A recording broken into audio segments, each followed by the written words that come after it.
Hello again, and in this video, I'm going to be giving you your feedback on the Week 9 source discussion, which was an extract from the Lowell Offering, which was a newspaper put together by mill workers, female mill workers in Lowell, Massachusetts.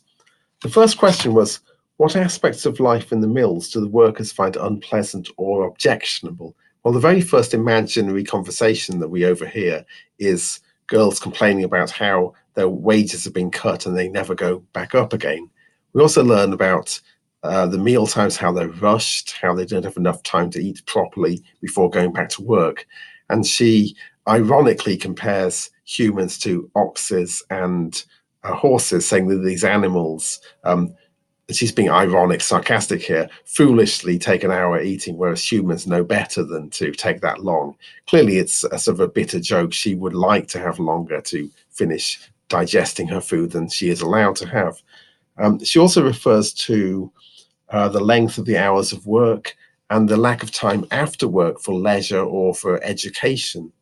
The second question then is, what aspects are they happy with? Well, the writer comments that they have regular, predictable pay, and the pay is better than it is in some alternative employments. And also, although they don't have enough free time, she says at least the time that they have is their own. Once the working day is over, they are at leisure to do what they want with their time. She doesn't mention this directly, but a lot of these girls, the alternative to working in the mills would have been working as domestic servants in the houses of rich or middle class people. And this reference to your time being your own is probably a comparison with the life of the domestic servant who is constantly at the beck and call of her employers. She may work less overall than a factory worker does, but there's no time which is completely her own when her employer might not call upon her.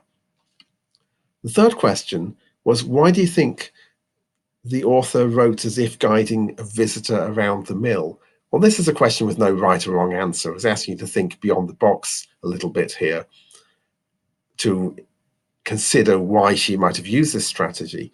Well, one is clearly it's dramatic. A lot of you commented that this is more engaging. You're drawn into the conversation as if you were being guided around the mill by the author.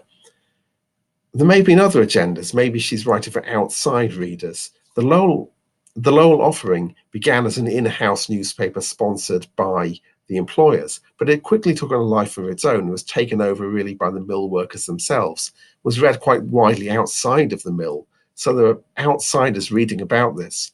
And maybe she's hoping that these people will be persuaded to help improve conditions in the mills, to help improve wages, have shorter working hours, etc. And I think that's it. Okay, I will wrap up there. I will see you virtually and via the boards next week.